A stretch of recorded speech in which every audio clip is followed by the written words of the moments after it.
Hi, everyone. We're back with another session of Divorced Moms live divorce coaching session.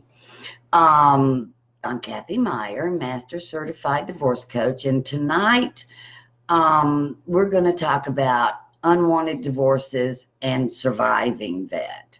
I have been through that, so I come at you with the experience. I know how you're feeling.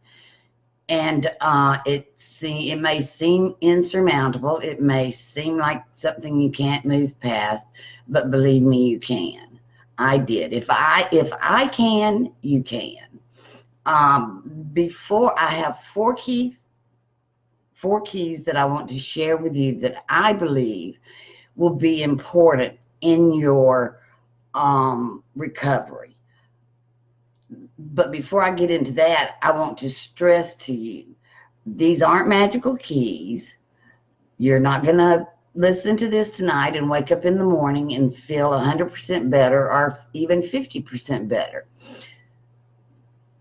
Healing from an unwanted divorce is a process. It takes time, it takes patience, and it takes reprogramming.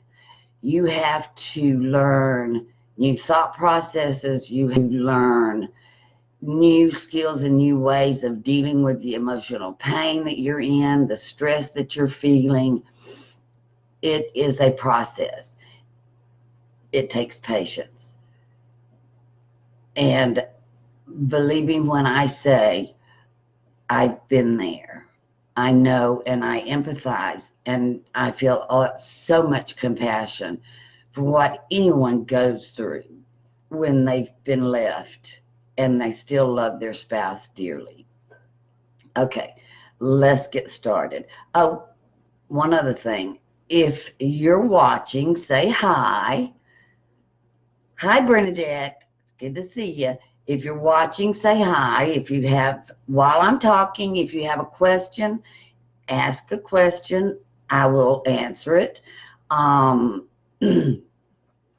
If you see this video after tonight, if you have a question or a comment, leave it in the comment box. I will pay attention. I will respond. Okay? So let's get started. 4 keys to surviving an unwanted divorce. First key, you've got to start rebuilding confidence in yourself. When my ex left me, I had no idea who I was. I was a mother and his wife. I had never even paid a bill. He took care of everything. If I needed anything, I went to him with it. There was nothing in me that was self-reliant. I had no confidence. I can remember over and over and over in my head, I can't do anything. What am I going to do now? I can't do it. I can't do it. I don't know how to do it. That kind of negative thinking and that kind of thinking about your ability to move on and rebuild your life has to go. This is what I suggest you do. You make a list. And it doesn't have to be a list of 100 things because you could probably come up with a list of 100 things. But make a list, 5 to 10 things of things that you tell yourself about your situation. For example, I don't know how to be anything other than a mother and a wife. Or what am I going to do without him? Who am I without him?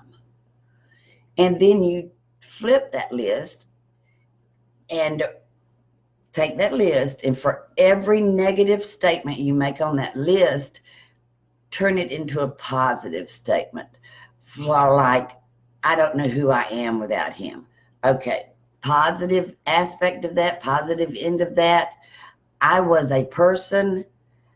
I was happy. I had dreams. I had goals before I met him. That person is still in you. That's very important, to build confidence in yourself, to do whatever you need to do to recover and get through the adversity you're going through. You've got to flip the switch. If you are full of negative thoughts, those negative thoughts drive your feelings. Those negative thoughts drive your beliefs about yourself. So that switch has to be flipped. And, instead of saying, I can't do this, because in all actuality, you have to do it. You don't have any other choice. Tell yourself, I can do this. If it takes referring back to times in your life when you were in similar situations where you thought, oh, yeah, this is something that I'm not capable of dealing with. Well, you dealt with it. Here you are in another bad place, and you will deal with this. That's key number one, building confidence in yourself and your ability to move ahead with life without your marriage and your husband. Key number two is developing faith in yourself to survive. You have to replace those thoughts, and this is part of building confidence. But faith is, you have confidence, but faith is deeper. It's, it comes from the heart. You have to, and I've got a whiteboard in the corner that I'm glancing at. So I'm not getting bored. I'm not looking away from you. I'm looking at my bullet points. But you have to have faith in your ability to define your future. You have to have faith in your ability to rebuild and have a happy, contented, and satisfying life.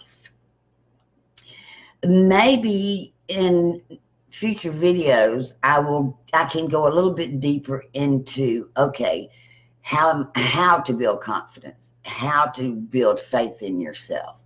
But it's very important, because confidence, faith, I can do this, I can do this. Let that become your mantra. When you're at the bank and you're dealing with the teller, and suddenly your head says, he left me, and your knees go weak and you think you're going to go to the floor, you say to yourself, I can do this. I can do this. Nobody's going to knock me down and expect me to stay down. You just have to show people and yourself, you can do this. Know your value. Know your value. Don't let what anyone says about you define your value.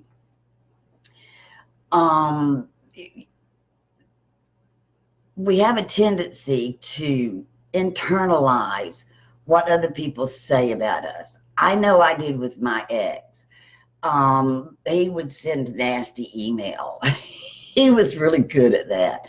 And I would internalize it, because in all actuality, while I was married to him, his opinion of me was the most important thing in the world to me. So it only makes sense. Okay, well, he's left me. He's left me desperately needing him and having no idea where I'm going to go from here. So then he starts slapping me around with negative emails. He would go as far as telling me what to dress the children in, as if I had never dressed my children before. But don't internalize that. Don't let that define your value. What he thinks about you now that he has left you is immaterial. It's immaterial. It doesn't matter. He doesn't define your value. You do. And that's good to know. It really is good to know.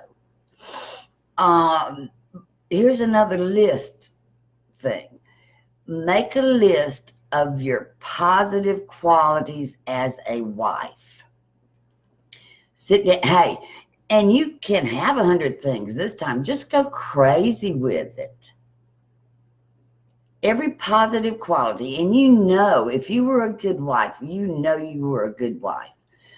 Make that list, 1 through 100, things you did that you know made you a good wife in your marriage. Let me see, good wife. Oh yeah, and refer to that list every time he criticizes you, every nasty email you get from him, before you go to court, before you go to mediation. Refer to that list. If you have to, put it on your nightstand. When you wake up every morning, let that be the first thing you read, because that's how valuable you are in your life. You were a good wife. Self-care. You've got small children. You're probably working full-time. You've got to cook dinner. You've got to put kids to bed. You crawl into bed and you're beat. You're worn out. You're tired. But you don't have time for self-care. But do you know what self-care turns into? Self-care turns into self-love. The more you take care of yourself, the more you're showing yourself that you are of value. So if it's nothing but every Wednesday night, take a hot bubble bath with a glass of wine, or in the morning, get out and take a walk, clear your head, get out in nature.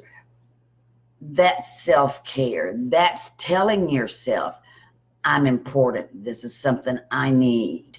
This is what I'm going to do for me because I'm worth it. If you don't recognize your own value, you're setting yourself up for accepting bad behavior from other people. You're setting yourself up into going into new relationships with the wrong man. You have to know your value to enable you to set boundaries with others. This is how I will be treated because this is the way I treat myself. Very important. Number 4, don't let circumstances define you. Divorce doesn't define you. Him leaving doesn't define you. He doesn't ever get to define you again.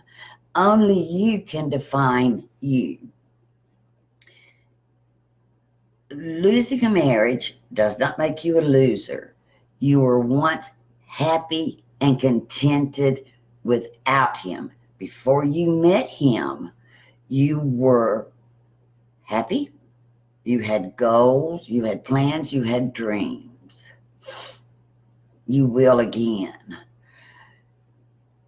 Different. Your life is different now. The circumstances are different now. But what you don't realize yet is they're different and it doesn't feel like it, but it is an opportunity. It is an opportunity to do whatever you want to do with your life. And I know that you're thinking, well, I love him. I want to put my family back together. That's what I want to do with my life. But what you have to understand is, if that isn't an option, you have to find another option. And you can't look at it as, gosh, I don't know how to say this, but you can't look at it as, this isn't the option I wanted. You have to say to yourself, okay, plan A didn't work out, but I'm going to have a hell of a plan B.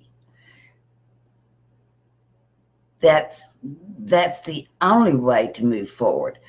Is, let's go over it. Build confidence in yourself, in your ability to survive and live through this adversity, this is emotional pain. Develop faith in yourself. I mean, deep in your heart, faith in yourself and your abilities to set new goals. Make a plan B. Define what you want out of life and take action and go after it. Then you've got to know your value. You're worth better than you're getting right now. And you're not going to settle until you get exactly what you're worth. It may not be with him, but it can be with you, your children, and a better and bigger life. Don't let circumstances define you. You're going through a divorce. That's not about you. That's not something, you didn't pull the trigger on that. He did. That's about him. Don't let the fact that you're going through a divorce believe you that it's negative, a negative quality in you, because it's not.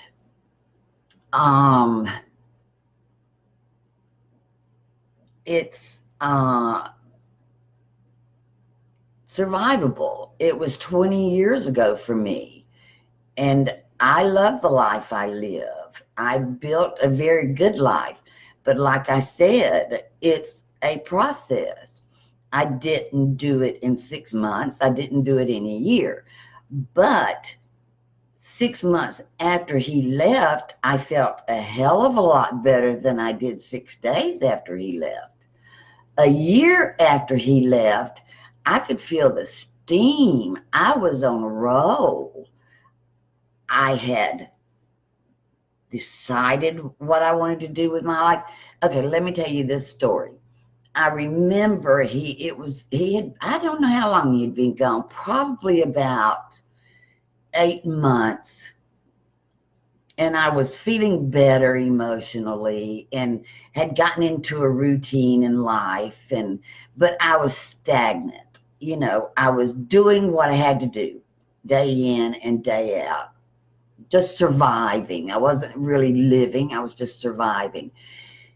And I remember I woke up one morning and I was laying in bed, you know, just staring at the ceiling.